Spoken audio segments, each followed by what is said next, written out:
All right, and with that, we should be live on Facebook. Hello, everyone. Thank you so much for tuning in. My name is Lucas Schaefer, and I'm the Mending Program Coordinator at the Kawartha Sexual Assault Center. We are here with another interview with someone I'm so excited to be speaking with. But before that, make sure that you're connected to all of our social medias. We still have an ongoing fundraiser until now, until the end of the month, because May is Sexual Assault Prevention Month. So check out our Facebook at Kawartha_SAC. And without further ado, I will let my guest introduce himself. Hey, Lucas, thank you for having me. I am always happy to have conversations with you. So thank you for giving me this opportunity. My name is Stu Ross. I'm a MENding alumni for the MENding Program at Kawartha Sexual Assault Center, and I am also a high school science and biology teacher here in Peterborough. Yeah, and that's about all I have to say about me. Wonderful. I'm super happy to have you here, Stu. So something that we've been starting all of these interviews during Sexual Assault Prevention Month is asking you, what does prevention education mean to you? What does it look like in your role as a teacher? Great question. I think education in general is about empowerment, giving people the opportunity to learn, empowers them to become better and do better.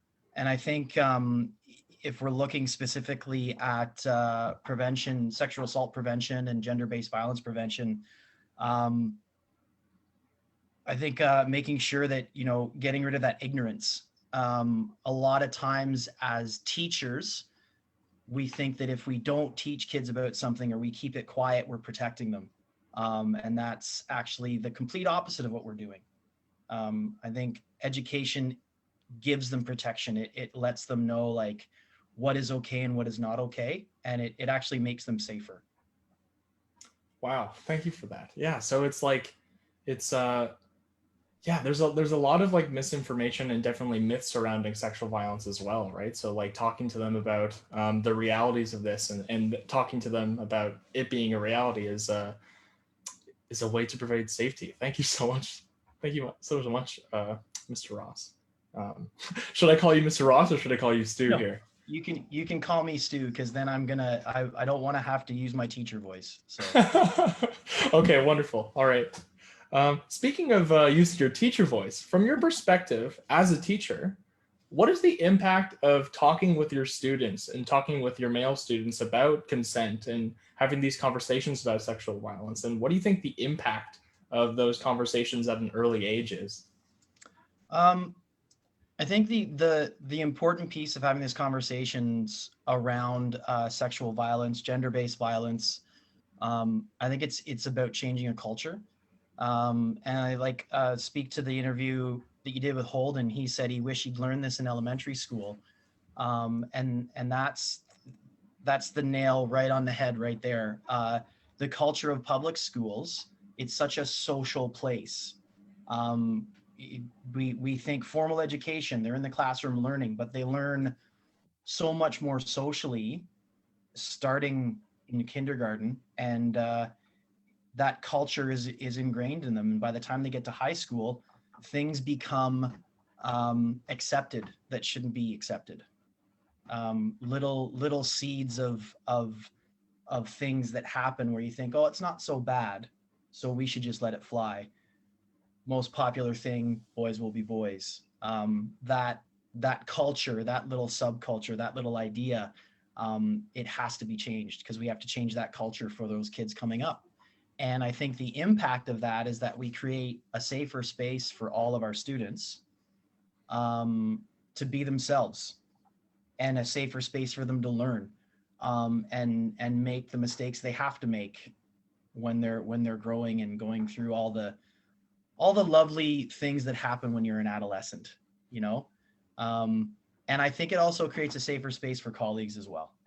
Because I know there's a lot of colleagues out there who they want to do more. They want to talk more openly, and they need that safe space as well.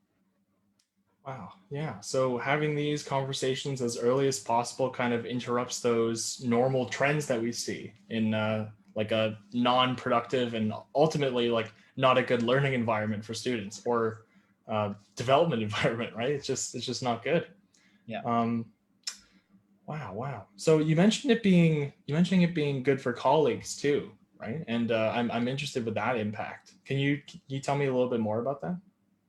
Well, I think it's the safer space for colleagues who, have identities and lifestyles, giving them that safe space to just, not have to worry about what they do, who they are. There's that side of it, but I also think there's the side of the colleagues who want to talk about these things in their classes and don't necessarily understand that it doesn't matter what subject you're teaching. You can talk about social justice. You can talk about things that make the world better. Um, in a science class or a biology class, it's it's one of the perfect spaces to talk about social justice issues, because science and social justice is a huge intersection. Um, and I think just allowing colleagues to know, it doesn't matter what subject you're teaching, and your kids want to know this stuff, your students want to talk about it, and if you're empowered and you feel safe talking about it, it's that much better for your students. That's incredible, right? And that's because like students ultimately like look up to you, right? So when you're talking about like certain colleagues who are bringing like their full self into their role as a teacher, they're also seeing them be who they are, right? You're modeling. Yeah, In the they're modeling an authenticity, and then kids learn that that's okay. Oh, and that's wonderful, right? And that reminds me, like you mentioned, looking over the different interviews that we had going over Sexual Violence Prevention Month. Um, that reminds me of like male role modeling. So, can you tell me what you're doing to be an excellent male role model in your role? Excellence a strong term. Thank you for that. Just trying to be a male role model in my role as a teacher is just looking for opportunities to have conversations and make it about their learning, make it about the curriculum, tie it to the curriculum whenever I can. Um, Small group discussions, right down to the clothes I wear when I walk into that building every day. Like walking in with this T-shirt on, the Love Wins T-shirt, or wearing pink on Wednesday, having signage up in my classroom, that sort of thing. Right, because like those are all ways that like you're expressing to your classroom that like these are my values, and when you're looking up to me, like these are my values that you're also looking up to, and I I encourage an authentic space where everyone's able to be safe. I think that's excellent, right? I feel like that even loops back into like your first answer when you talked about these conversations, like empowering people.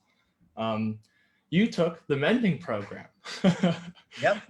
So can you tell me about those kind of conversations and the impact that those conversations had on you? Maybe you can talk about what the mending program is for folks who aren't initiated. So the Mending Program is a space for male identified individuals who want to learn how to be better allies. They want to learn what their role is in preventing gender-based violence, preventing assault, and I think the hardest part, but the best part, was learning learning what my role was in perpetuating it, because it's not always overt. Learning the sort of what we may think is innocuous things that can be seeds of worse things later, and having having a group of like-minded individuals, to discuss those things with and kind of struggle through that stuff with, and to know you're not alone, because I think like the social media and putting stuff out in social media is great, and you're either shouting it into a void or an echo chamber, but you don't necessarily get a lot of feedback. You don't get the human feedback that you need. And those mending sessions, they fill the well back up to keep going and doing the stuff you need to do. Oh, wow. Put excellently. Thank you so much, Stu. Right? I loved what you talked about, where you were not only looking at your role in ending gender based violence, but also looking at your role in perpetuating it, right? I think a lot of the conversations that we have talk about how we are embedded in a culture that incentivizes this violence, right? And as men, if we're continuing along this development of men, we have to change the narrative that we follow, right? Yeah. Oh, so excellent, so excellent. And we become better together, right? Like that, like we require that feedback from one another. Yeah. Oh, well, thank you so much, Stu. And to finish up this interview, I wanted to ask you if you had any final words to the survivors and supporters on our page who might be watching. Yeah, uh, my final words are inspired by what Alicia and you had talked about. I want to thank all of the folks who have been doing this work before men.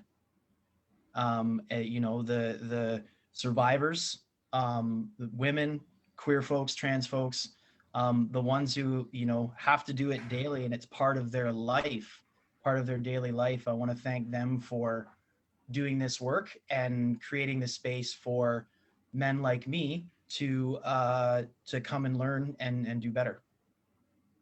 Thank you so much, Stu. And also know that you are not alone. Our center provides 24/7 crisis support through 3 lines. We have a phone line, a text line, and an online web chat, all available on the screen right now, with all of those numbers available at kawarthasexualassaultcenter.com. Make sure that you're connected to all of our social media pages. That's Facebook, Twitter, Instagram, YouTube, and TikTok. For more info and more resources that we're going to be able to provide to you until the end of Sexual Assault Prevention Month. I will stop sharing. Thank you so much for joining us, Stu, and I hope you have a wonderful rest of your day, and take care to those who are watching. Thanks for having me. See ya. Bye.